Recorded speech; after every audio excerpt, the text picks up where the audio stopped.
know Shiftico. Shiftico is an online platform for eco-friendly living. So while we are a one-stop shop for eco-friendly products, one thing we believe very strongly in is building dialogue about key topics about living sustainably.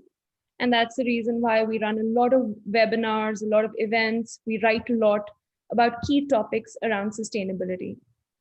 And today is again one of these days where we want to get people together, get specialists from the field to come together to discuss the very core issue of waste.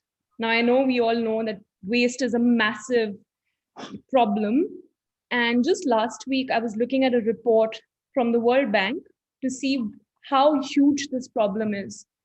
So it was really interesting for me to see that the world currently generates 2.01 billion tons of waste annually. And if you see, it's projected that this number is going to double by 2050. While this number may seem that not as large because you're talking about it at a global level, what was really interesting to see is that only 7% of this waste is recycled. And then if you sit and start seeing how much of this ends up in landfills, roughly 52% goes in landfills. And I mean, we all know in Dubai, again, contextualizing it to the UAE, the amount of waste that goes into the landfill may be much more than 52%. And I think that's the problem. We need to see how do we make this waste problem get better. And we want to think of how we can repurpose our waste and reduce and reuse what we consume. And to discuss this topic in more detail, we have the lovely Jen and Rana with us here today to tell us a lot more about what they are doing in this space of reuse. So I'll leave it to you, Jen and Rana, to introduce yourselves and tell us a little more about what you're doing in the space of repurposing. Absolutely. Yeah. So Rana, would you like to go first? Please go ahead. Please go ahead, Jen. Okay. All right, fantastic. So I'm with Thrift for Good. We are a charity thrift shop here in Dubai, the UAE. And of course, our purpose is to rehome pre-loved items to reduce waste and raise funds for kids around the world. So we started up this concept. It's a big gap in Dubai. Obviously, the textile waste here and around the world is massive. In the US alone, it's 14 billion tons of fabric that's going into the landfills every year. And the saddest part is that none of it needs to. None of it needs to go into the landfill. With just a little bit of creativity and work, we can do that. I love secondhand because it extends the life of fabric. I saw an interesting stat this morning, essentially that if you extend the average life of a product by 3 months, you reduce its impact by 10%, up to 10%, which is quite something. So for us, we're making the clothing extend until it's absolute rubbish. And even then we're shredding it, we're using it as stuffing. So really making sure that all fabric is used to its end extent. I've heard great stories from people saying they're making cloths at home, they're making their own things at home from their fabric. So we want to encourage that in reducing waste. And of course, secondhand is also a great vehicle to raise money. It's fun fashion, it's circular fashion. So the sales of that product raise great money for children around the world. Yeah. Great. Well, thank you so much. My name is Rana, and in brief, for me, the term trash doesn't really exist in my vocabulary. kind of the garbage collector of my circle. I kind of believe that, everything has a value, and I've always kind of felt like this since I was quite young. So to be honest, it's not really a job for me.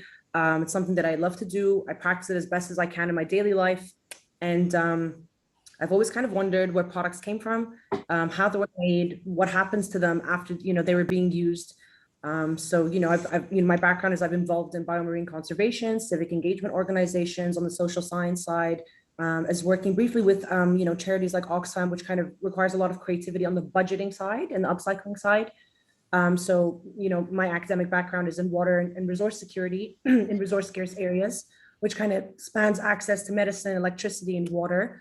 So not so intuitively, I'm kind of working in the industrial manufacturing sector in the UAE and really trying to drive upcycling initiatives with Urban Nook through the company I'm working with called Cyrus Group to kind of get corporates to engage with how they view their waste and critically engage with it in that sense.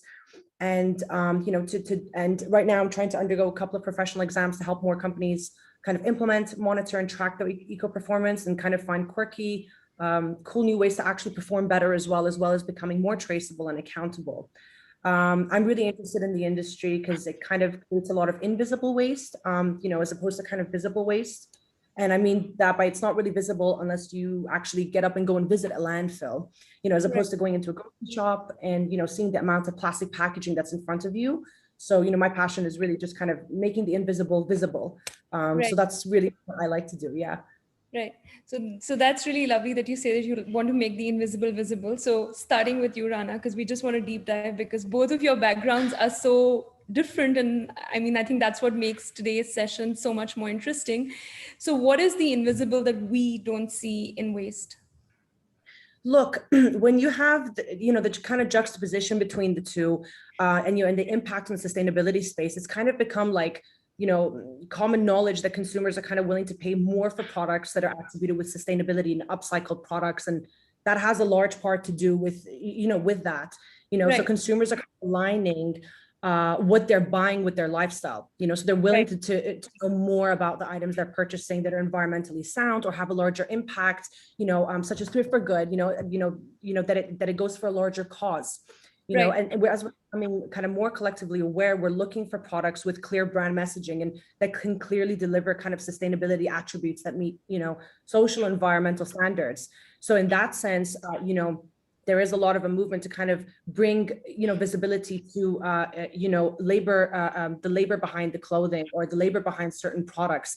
Consumers are also becoming more aware that circular designs isn't enough, and that's where the invisibility comes in, right? Just because we're becoming more efficient in transforming a product that generates higher value in upcycling, it's becoming more about reconfiguring our relationships with the living world and preventing the damage before it's made in the first place. So that's where the junction invisibility and visibility kind of comes in. Yeah.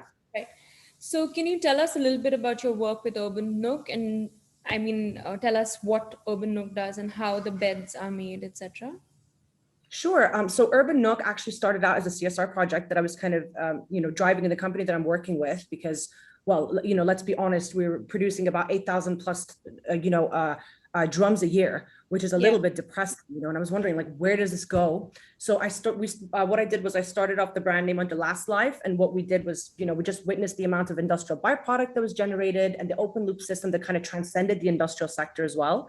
So I drew up a couple of designs to make out of the items that were conventionally used for packaging, like pallet wood and drums, and hopefully they would kind of create enough value to not end up in a landfill. And they would at least decorate homes, So we made everything from quirky and creative furniture to beach cabanas, out of pallet wood, supplying large cat homes for, colonies and rescue organizations. And some of them even have this very cute Venetian balconies. It's actually quite cute.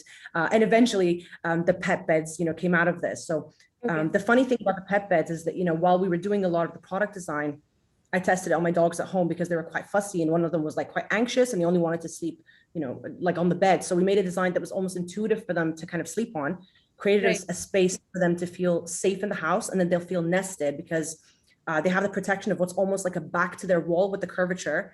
So we tested the theory, cross-checked it with a couple of pet behaviorists and vets. And before they knew it, they were very happy to endorse the product, due to its circularity, unique look, and then Urban became a branch of its own. So all of the products that we create are actually directly taken from industrial companies. And the bedding itself took a while, and we're very transparent about this because we were looking to buy from local tailors that had excess stock that would also kind of, double up and mimic orthopedic quality. After, a couple of months of research and engagement with our clients, that we found that a few different levels of PU foam worked the best. And we tell our clients what's exactly in it. So this is actually more eco-friendly than other plastics as a mattress, but it's also used in construction-related purposes and creates a design that actually works and is a little bit, kinder to the environment as well. So that's basically, that's pretty much where we're at the moment. Yeah. Right. So that sounds really interesting. I didn't know about the Last Life, so that was really cool to know. I mean, the fact that you all made furniture out of it, that's fantastic. So is that still around, or are you just focusing on Urban Nook now? No, it's totally around, but like I said, it really depends on the excess stock. So we just kind of like, advertise it like, guys, we have like 100 pallets right now. And someone messaged me, which was really interesting. They're like, can you make a baby cot out of an oil drum? I was like, I've never thought of that, but absolutely, so we just kind of work with people, get them involved, get them excited about upcycling. We make what they can with their budget with that, basically. So I don't really consider that a business, per se. Right. That's lovely. So if I want to get something made from upcycled stuff, I should just go to you. Pleasure. We can try our best. No, that's really nice. So I really like the concept of upcycled products, but putting it into the context of the entire sustainability space, what impact do you think, measurable impact, do upcycled products have in this entire space? Look, that's a really good question because, the way that we operate, we work off of surplus material, and a lot of, upcycled brands and initiatives, they do this. So we are constantly trying our best not to demand any virgin products whatsoever. So you can only imagine the impact that has on petroleum-based plastics, for example, or most of petroleum-based products which are used in construction. I can speak for ourselves. So in that sense, I'm hoping that we're contributing less to deforestation because we're using recycled wood, the longevity of the products by creating less waste, as Jen said before, avoiding, leakages entirely from drums that are filled with chemicals that spill out into the environment, that harm marine and, land life, and operate a closed loop system, as well as driving value to people. So, in that sense, that's why we're substantially lower priced, compared to conventional pet beds. And I wanted to give the incentive to people to be able to afford products, no matter what their budget is, so in relation to circularity and, something that's tangibly sustainable, we always tell our customers that they can return back the product at any time if they're unhappy. It hasn't happened to date.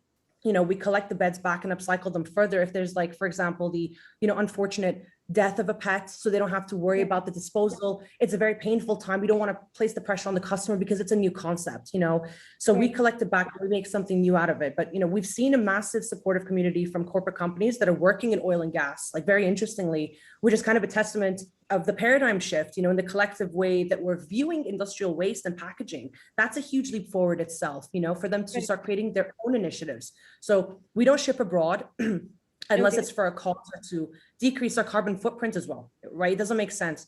So in that sense, we're actually looking, for more companies to start competing with us, to copy our model, make it better, and do the exact same thing. So in the future, we're essentially looking to train people to create products in other countries locally. So it will not only have a positive impact locally, but abroad as well. And a lot of upcycling initiatives are very much like this as well. It's the sharing of that, community information, creating a knowledge base, and, being very friendly about it. It's not like a business where you want to put down your competitors. So yeah.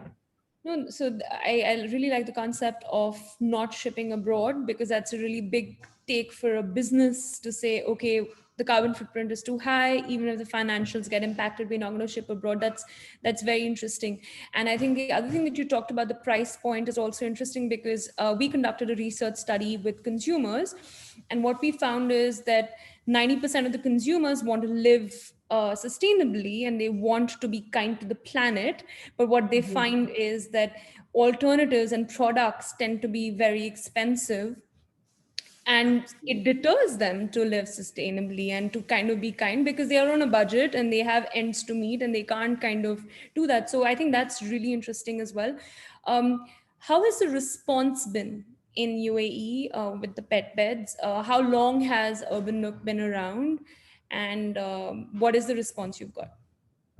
Look, we've been creating the pet beds for 2 years, but we started really focusing on it in the last year, and we've got mixed reviews. Sometimes people love the concept. They get it, and then they ask us to make really random things, like I told you about the baby cot, which we didn't expect. I did baby and oil drum, they just don't go together, but on the other hand, like, they don't see the value. And exactly as you're saying it, it's the reflection of it as well. Give me a discount because it's not new and you're making it. So in that sense, upcycled products kind of give, unfortunately, being in the upcycled space, we need to give people an extra layer of reassurance and protection than conventional products that aren't branded, and that need to prove to them that they are in fact as good as the brand new. And sometimes in some cases, they're better. There is a level of craftsmanship behind this. So, No, you're absolutely right. But in the upcycle space, and I think this would be a question even for Jennifer when we get to it, I think what I find is that sometimes culturally, upcycled products, or say flea markets, it depends on the culture. So for example, I'm from India, and upcycled products are not are looked down upon in certain cities. So how do you find that? How do you overcome that? How do you kind of build that novelty in an upcycle product?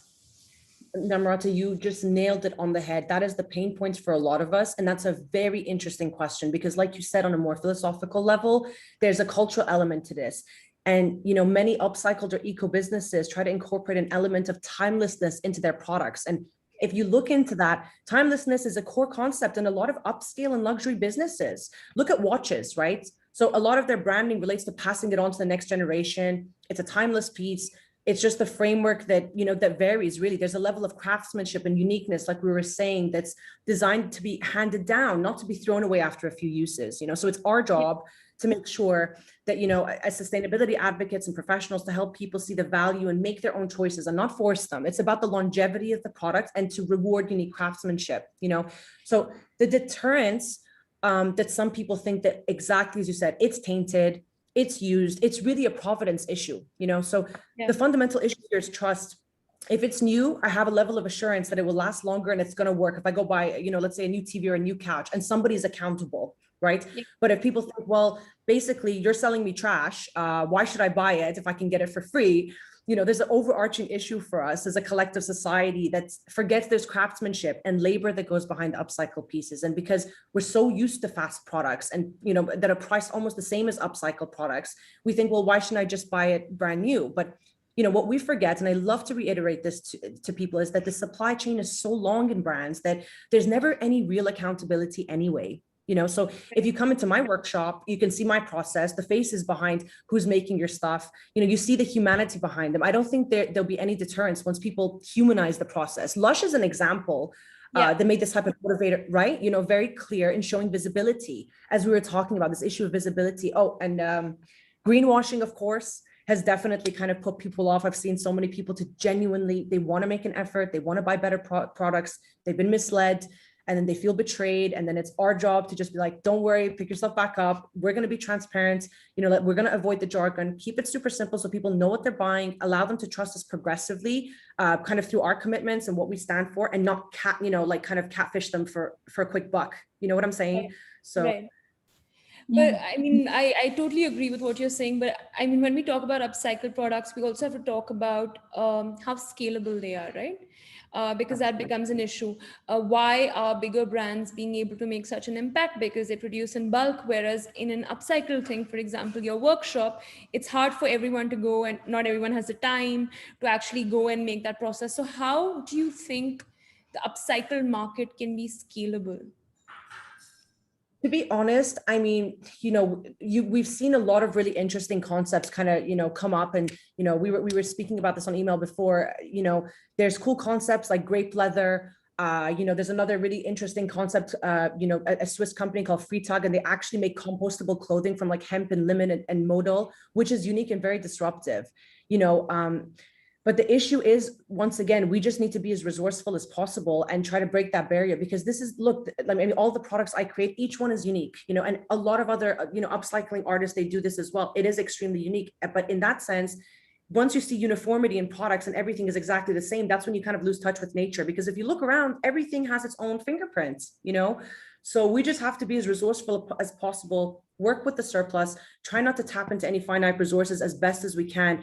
But the issue of scalability will always be a business question for us, because for us over here in the Middle East, it's not a problem. There's always oil and gas companies, and we can continue to do this. But, some other, maybe some other lines of work, there might be an issue of scalability. But I mean, in that sense, it's a question of creativity. What products can we get? What surplus can we get? What trash, which I don't like that term, can we get to just keep on working with it and, see where it goes, really. Right.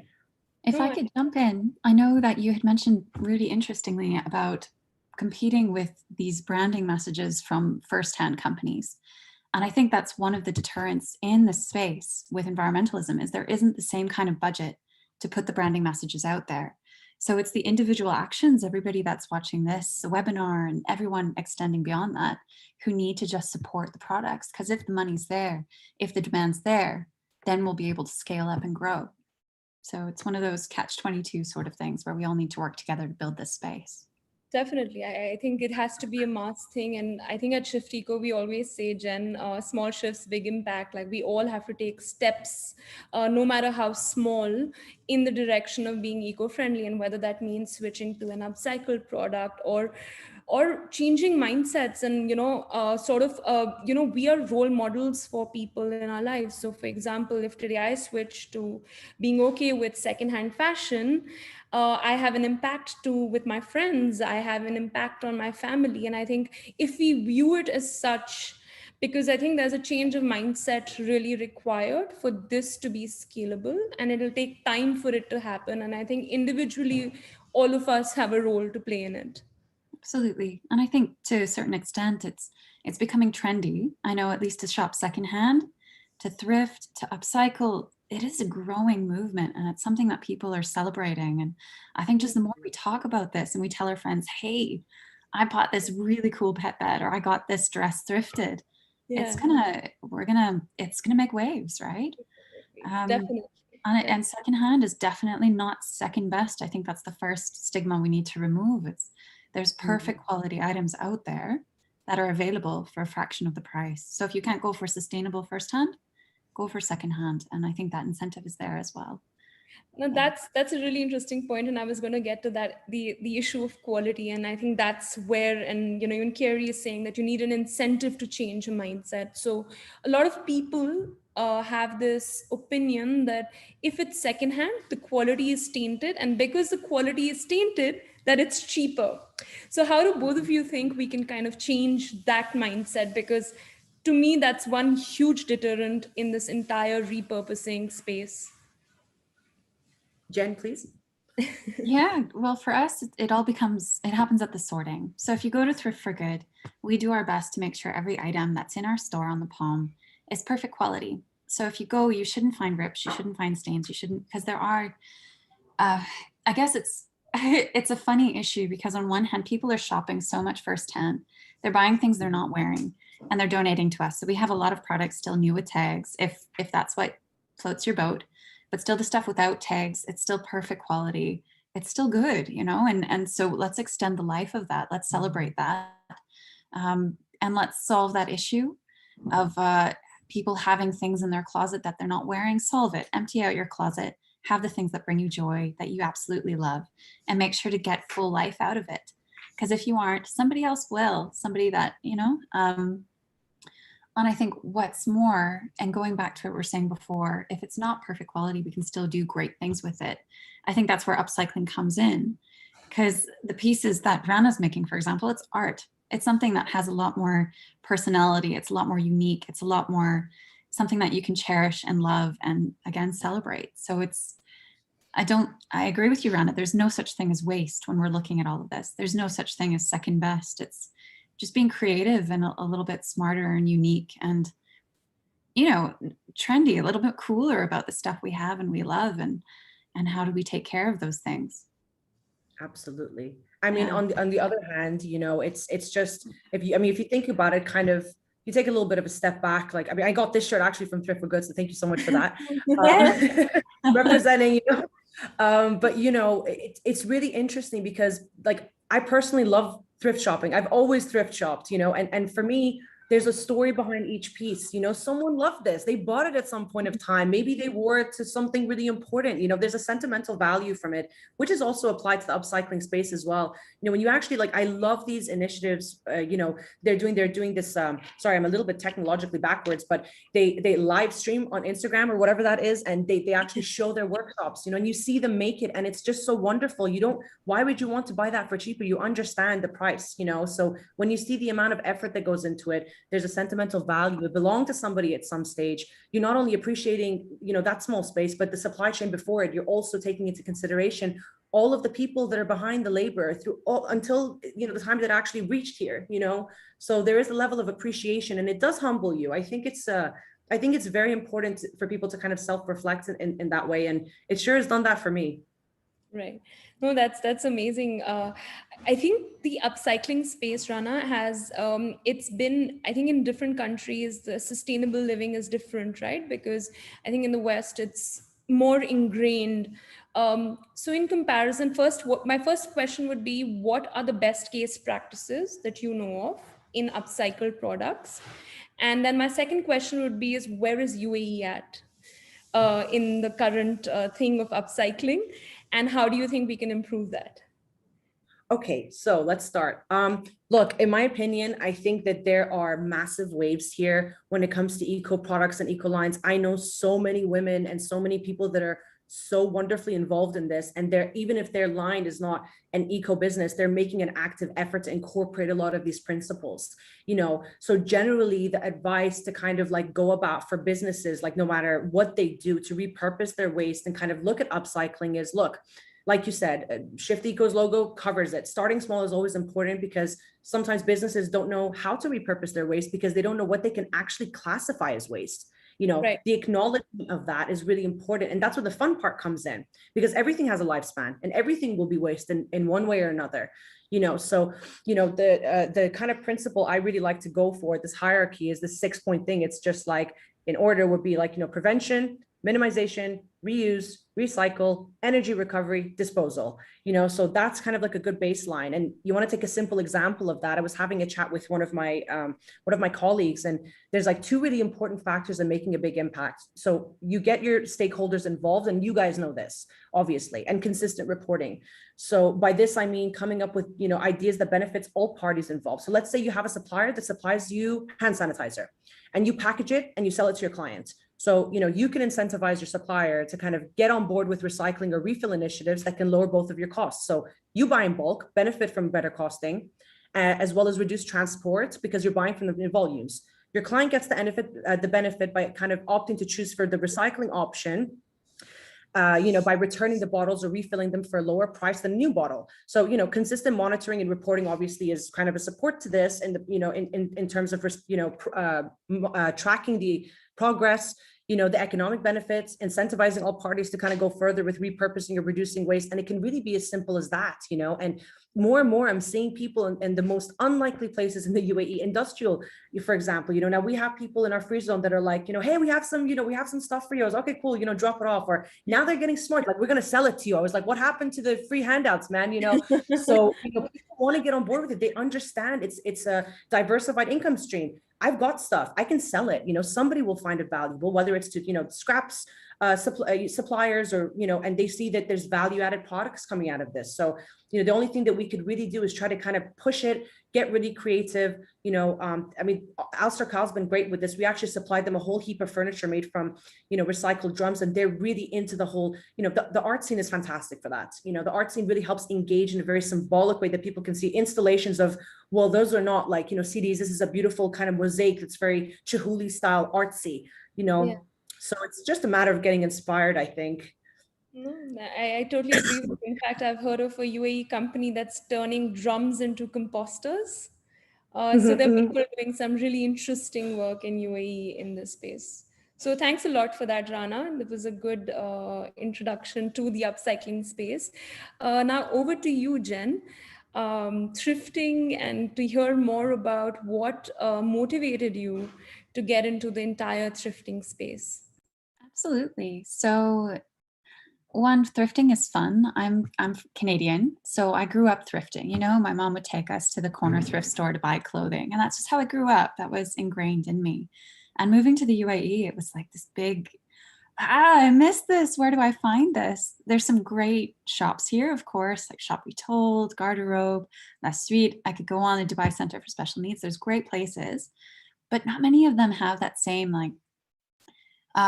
like for charity, to help out charity and to have that double impact. And I used to work with Golf for Good. I was the operations manager there. It's a local nonprofit organization that raises money for children around the world through empowering yourself to get fit, through fitness, through climbing mountains.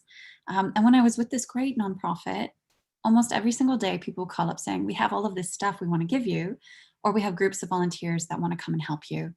Golf for Good, we didn't have the capacity for that, but I was thinking, look, a thrift store needs to exist here.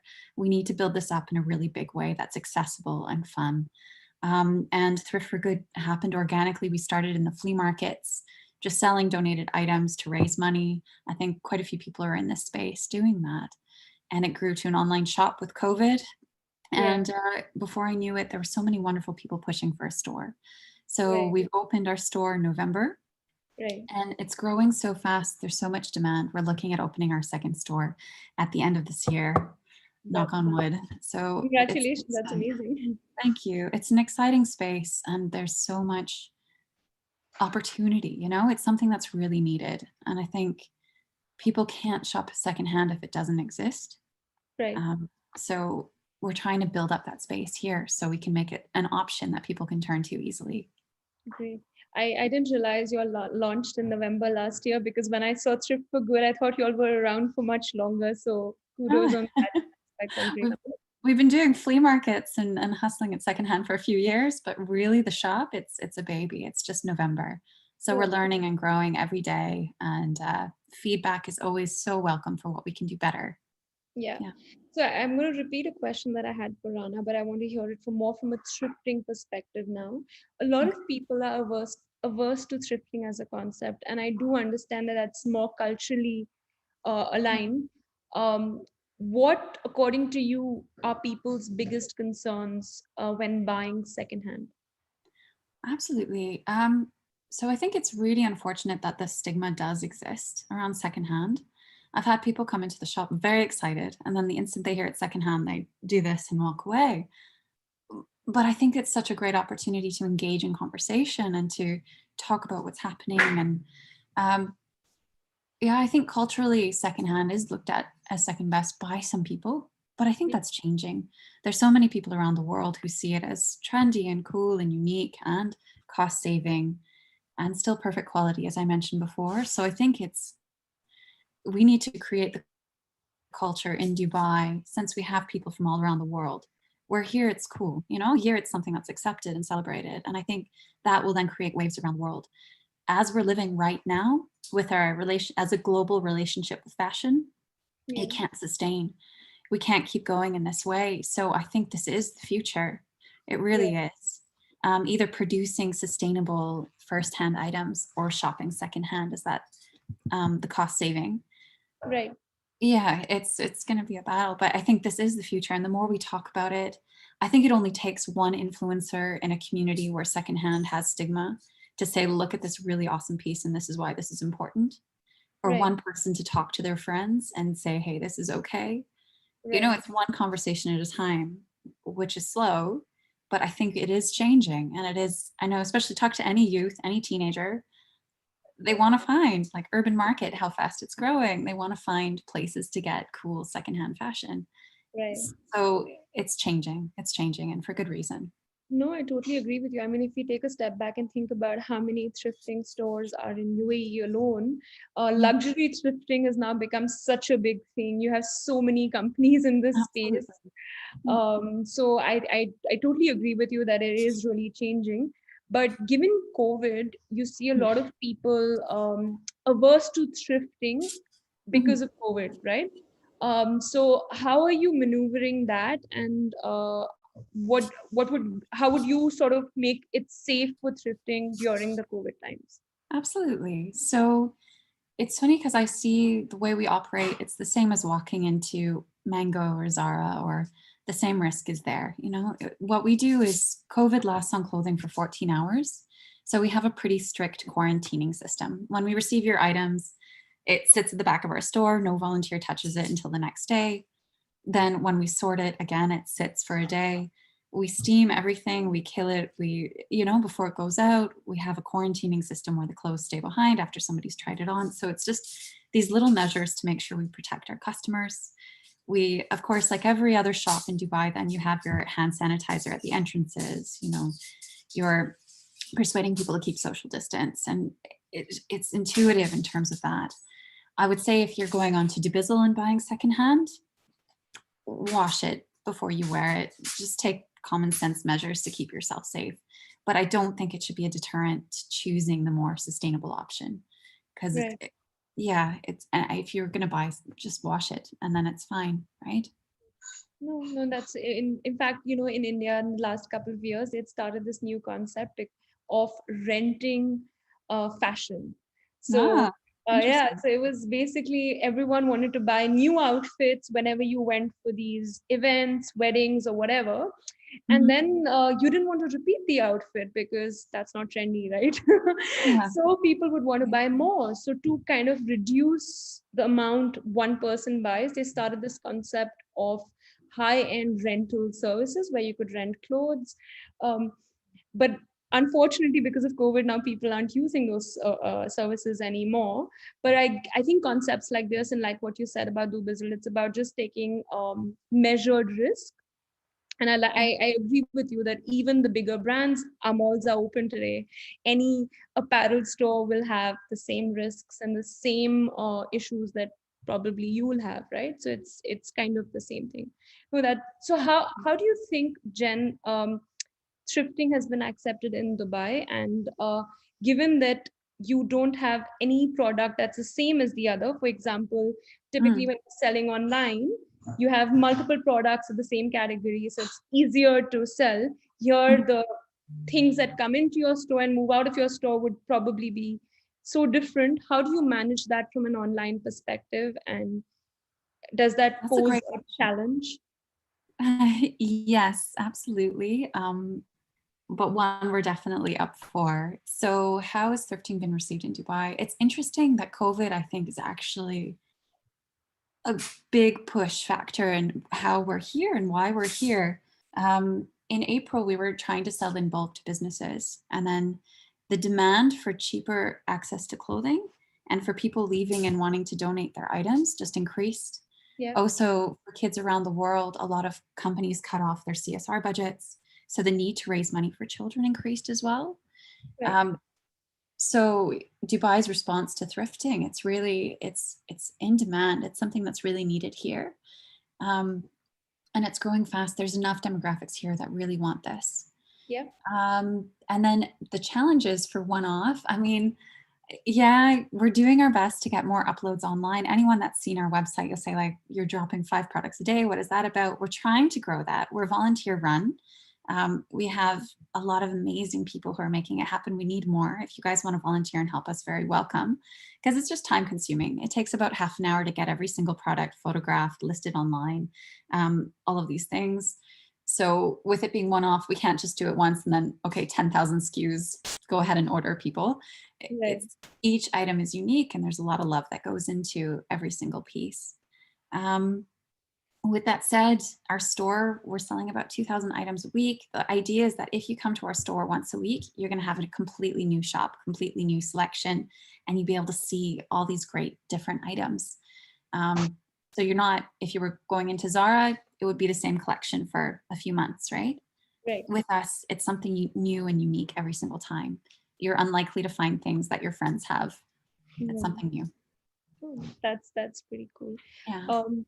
I also want to kind of delve a little bit further into, you talked a little bit about quality and how you monitor quality of the products. So if say I donate my old clothes to you, and say something is not of good quality, what do you do with that?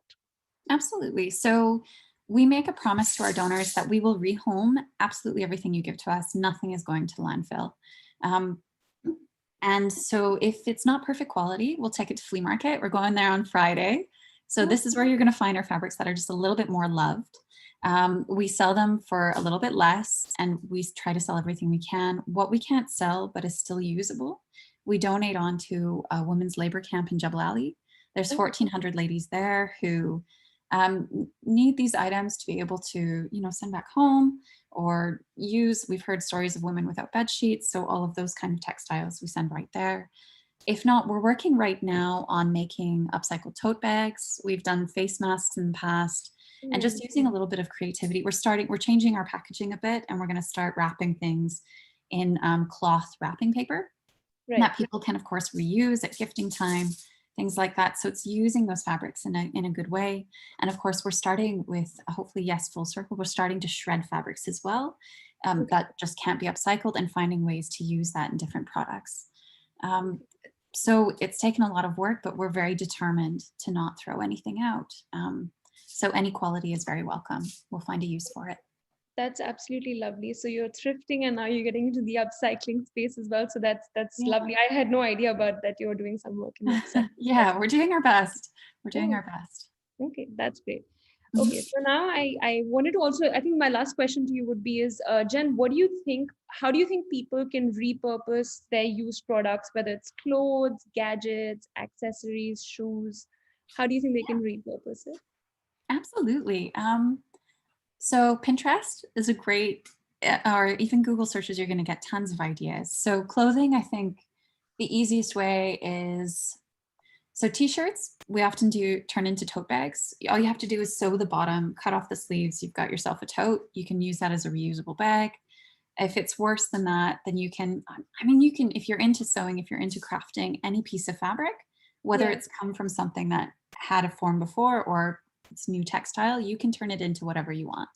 right. There's also rags. I've, uh, and replacing the waste that you would have in your home. I'm hesitant to mention this because I know it's going to go one of two ways, but for those that are comfortable doing it, I've heard of people using it as like reusable toilet paper or, you know, all of these things. So you can really be creative and take it as far as you want to go um, Right, to reduce the waste that you're creating in your home. right. If you're not sure what to do with it, give it to us. We'll figure it out. We'll make sure it doesn't go into landfills. Fair And enough. for other accessories and gadgets, I'm less skilled in that, but I know EnviroServe is collecting Right. collecting electronics, at least to dispose of them properly, to recycle what they can, to reuse what they can. There's other players in this space and things like shoes. Did you know you could also shred shoes to use in No. filling? Oh, This is a wow. new discovery for me as well. So we're doing that, but better than shredding is using it. So shoes make great planters, very creative. You can take the shoelaces and make new things from that, buttons, all sorts of things you can repurpose. Nice. That's really lovely.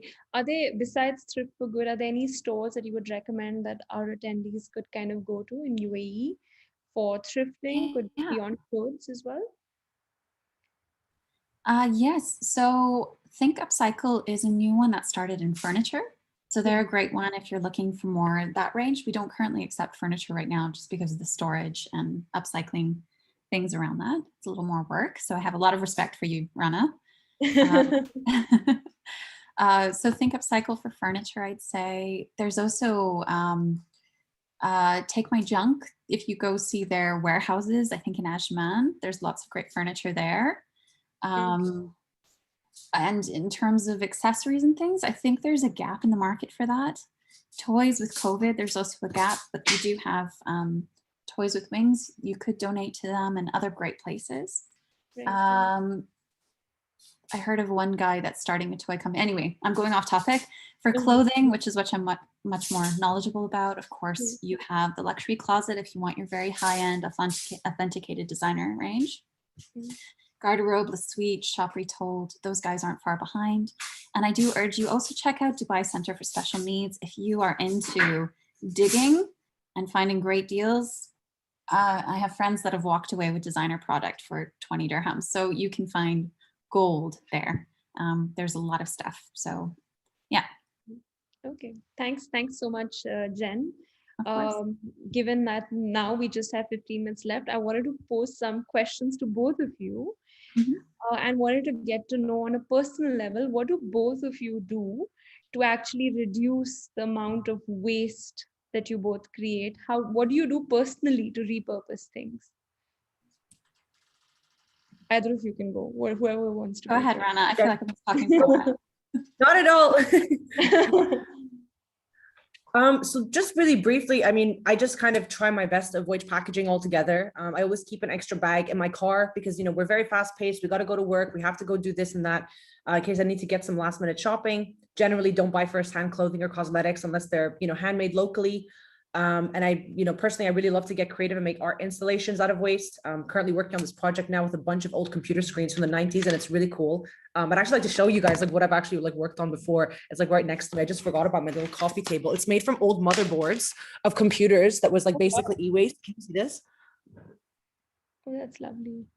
Yeah, so it's you know, super quirky things like that. Well, I need a table. Can I make something out of it? You know, what do I have in e-waste at the moment, or what do I have in waste? Can I make something? Then, you know, that's my general principle anyway. Nice. Great. What about you, Jen? Yeah, so for me, it's I love secondhand, so it's choosing secondhand wherever I can. If I'm buying furniture or anything for the house, I'll just go to Dubizzle first and try to extend the life of something that already exists. And then just cutting off packaging wherever I can, agreeing with Rana, having your bags with you, refusing plastic, and where you absolutely have to accept plastic, as Rana went through those levels before, trying to find ways to reuse them, not throwing things out, just knowing that if you take a plastic bag, great, you use it for 10 minutes, but it sits in a landfill for 100 years. So Right. taking responsibility for each and every item you have and own. So if you welcome that plastic bag into your life, it's yours for the next 100 years. And when you have that mentality, you're not going to take the plastic bag. Yeah. And things like Shift Eco. I love Shift Eco. The shampoo bar is the best one I've ever found. The laundry egg, like all these smart little choices you can take to reduce the plastic in your life and the Right. waste. Yeah. Right. No, I think that's great. Rana, I loved your table, by the way. That was really quirky and fun. So kudos on Thank you. It's creating. yours anytime you want it. I might take you up on that, Rana. Pleasure. I also want to check with both of you if our attendees or we want to donate to you guys, given that you all are collecting pre-used things. How can one donate? Just send us a message on Instagram and we will sort it out. Super simple. Okay, great. Yeah. Same We have, with you? so our store is open 10 a.m. to 10 p.m. 7 days a week. Just come by with your bag, give it to us. Or online, if you want us to come to your home and collect. Shift Courier is our sponsor. They'll come and collect it for free. There's a bit of a backlog, so be patient with us. We're sponsored, we volunteer. It'll take about a week, but we will be at your door. We'll collect those things very happily and make Right. sure you give them a second life. Okay, perfect. Thanks for that. I think I know we've covered a lot of topics, but given that we're at the end of the webinar, I think one thing that's really come out from the session is that we as consumers need to be mindful of what we are purchasing, see the longevity of the products we have. However, being sustainable, being eco-friendly, you need baby steps towards it, right? It takes time. For people who are new to the concept and want to do good, it can sometimes be a bit intimidating because it's not habit for them, right? So is there any, what are the easiest things we can do that you recommend to just start the shift towards repurposing our products, repurposing our purchases? Are there any easy shifts you can recommend to the audience, which is not daunting, which people can do easily without putting too much effort? I mean, the general rule of thumb I like to go with, when people are starting out is just less is more. No matter what you buy, look for third-party certifications, support local businesses, and e-markets that curate, like Shift Eco. It's a very easy one-stop shop, because they're traceable. There's a lot of handmade items. You're supporting the local economy, buying quality and demanding less from the global supply chain. That's very easy, advice to give, I think. Okay. Yeah, it's again, those small choices, right? That's the major theme when it comes to sustainability. It's even if you're buying coffee, let's say coffee beans, can you buy it without the packaging? Can you buy it fair trade where it affects the producer? Do you know what I mean? Like, can you make a small change, a small shift to do something more sustainable? I know, so Dua with Zero Waste UAE, she offers talks in terms of how to go into zero waste. And to quote her, what the world needs is not a small handful of people doing zero waste perfectly. It needs 1 million people doing it imperfectly. So even if you can't, like, okay, I'll be a zero waster today, it's okay. Just do what you can. Do what you can. Perfect. Yeah. Thanks so much. Are there any questions from the audience? We have one question from Alexander, and he asks, there has been a shift towards a sharing economy, which entails less ownership and wider usage. How does this fit in with the overall principles of circularity and upcycling? Go I ahead. think that's a little bit of a complicated question for, like a minute or two, but, to tackle the overconsumption of kind of like natural resources, we need to move from like owning goods to kind of using services, and we need to eventually rethink ownership. So today what we're seeing is that, we're owning a lot of goods with very short lifespans and low usage rates. So in a kind of circular economy, in a perfect world, it would be the other way around. We own fewer goods, but the goods have long lifespans and high usage rates. So, producer ownership models kind of make this possible. So let's just say we're all living, we're all living in a building complex, and there's no, we're all expats living in one building. Instead of all of us having our own pots and pans and vacuum cleaners and everything, something would be kind of like communal. It's part of the building, that service is offered for residents in the building. And then, I can come over to Namrata's house and be like, hey, can you, let me borrow that vacuum I needed for this afternoon. And that means we don't need to carry all of these products with us. We don't need to worry about it when we're moving out of country, reducing more waste. So I really think that is where that we're going to eventually be going, because it's cheaper, it's more economical, it makes more sense. And also, there's a certain level of like assetization, that the property will be delivering is an extra value, that will also increase your property prices. So, it does seem like a pretty steady economic path, which also has, environmental considerations to it as well. Right. And just to jump in with our thrift store, we see that every day. We have books, for example, just as a very easy example. People will take it, they'll come back 2 weeks later, redonate it, buy another book at 5 dirhams. So it's kind of like a renting service. And I find it interesting with sustainability because there's 2 ways you can go.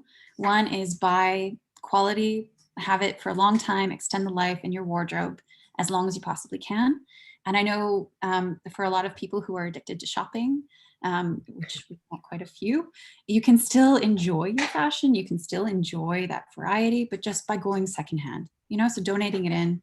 And even with our volunteers, a lot of people will agree, we buy a dress, we wear it 10 times, we love it, we donate it back, we get something new. So you can still have that rotation and that enjoyment of fashion, if that's what you're into, by renting the clothing from us. And at 30 dirhams a dress, the price works as well. So yeah. Right. I think that's exactly right. I mean, Jen is so right. And Namrita, you were saying this earlier, ownership is actually becoming a burden, so I would much rather, go to a thrift store, pick up a book, read it, finish, and then give it back and not have to have the burden of ownership of what am I going to do with this afterwards? It's a very, very interesting question. Right. And now with the Marie Kondo way, everyone wants to cut waste anyway, or not have things around which they're not using. So that kind of adds up. And to add to what you were saying, Rana, the sustainable city seems to be doing a lot of what you're talking about. I mean, I don't live there myself, but I've heard that they have their own composting and they have a entire community around the entire sustainable principles, which makes it a lot easier, like you said. So there are certain areas and pockets that are doing what you're saying, but it's hard to replicate and hard to, take it to scale. Are there any more questions?